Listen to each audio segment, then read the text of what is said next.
Assalamualaikum warahmatullahi wabarakatuh. Kami dari kelompok 3 ingin menjelaskan tentang aliran informasi genetik. Yang pertama ada kromosom. Kromosom adalah struktur benang dalam inti sel yang bertanggung jawab dalam hal sifat keturunan. Kromosom berfungsi membawa sifat individu dan membawa informasi genetik karena di dalam kromosom mengandung gen.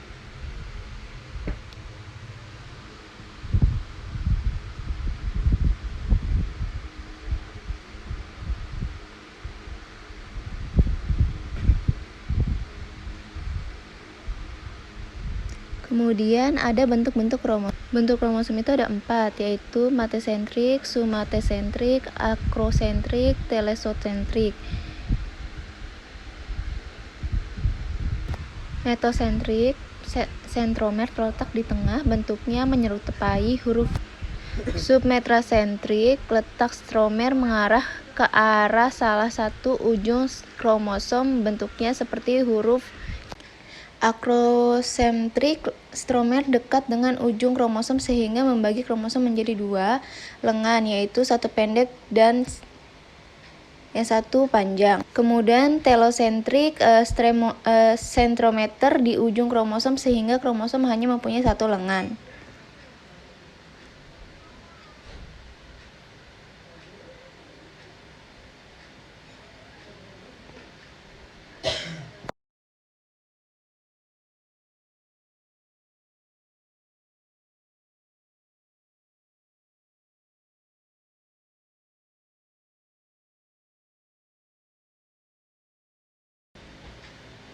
Kemudian penjelasan dari gen. Gen merupakan sepenggal DNA yang berfungsi mengendalikan pembuatan protein. Protein tersebut berguna untuk melancarkan reaksi di dalam sel tubuh dan zat pembangun tubuh.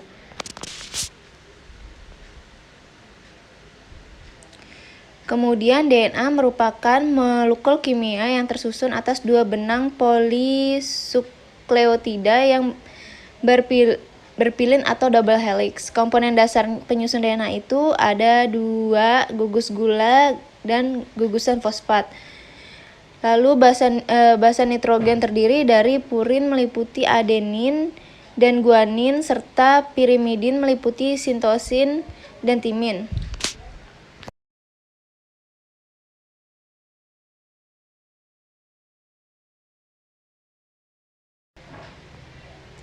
Kemudian penjelasan dari RNA. RNA membentuk rantai tunggal yang disintesis oleh DNA melalui proses transkripsi. Komponen penyusun RNA adalah sebagai berikut, ada gugus gula, gugus fosfat. RNA dibedakan menjadi 3 macam, yaitu ada mRNA, tRNA, dan rRNA.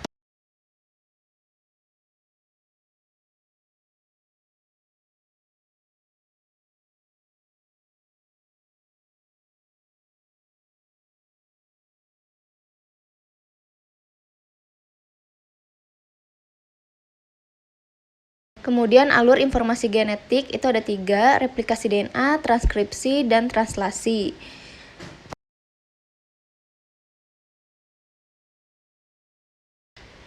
Proses replikasi DNA adalah proses penggandaan DNA di mana proses ini diperlukan dalam pembelahan sel. Kemudian proses transkripsi. Proses transkripsi merupakan proses percetakan atau penulisan ulang DNA ke dalam mRNA.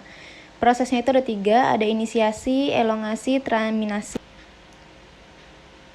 Proses inisiasi, yaitu tahap ini diawali oleh meletaknya enzim RNA polimerase pada pita DNA pada titik awal.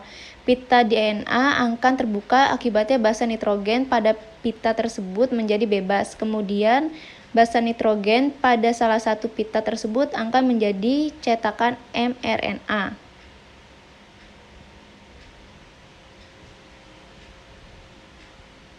Proses elongasi, yaitu enzim RNA polimerase akan terus membentuk mRNA sehingga terbentuk pita mRNA.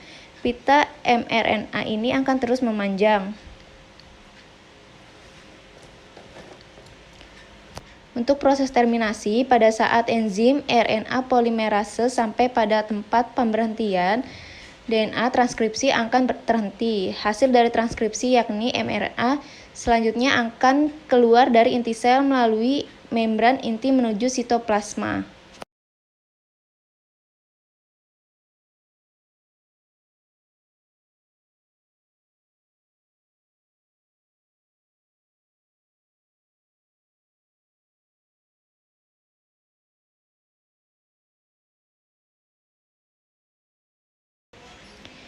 Kemudian proses translasi. Translasi itu adalah tahap penerus dari transkripsi. Tahap ini terjadi proses penerjemahan untuk urutan kodon pada mRNA oleh tRNA menjadi urutan asam amino. Prosesnya itu juga ada 3, inisiasi, elongasi, dan terminasi.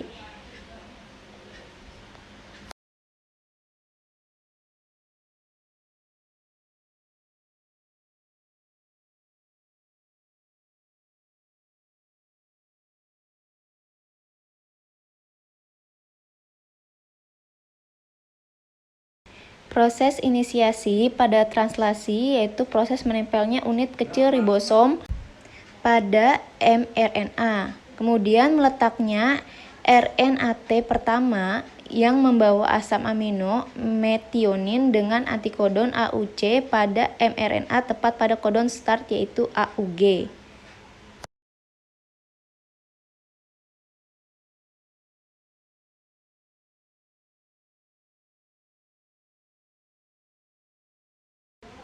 Kemudian proses elongasi. Elongasi yaitu proses penyusunan polipeptida yang dibawa oleh RNAT.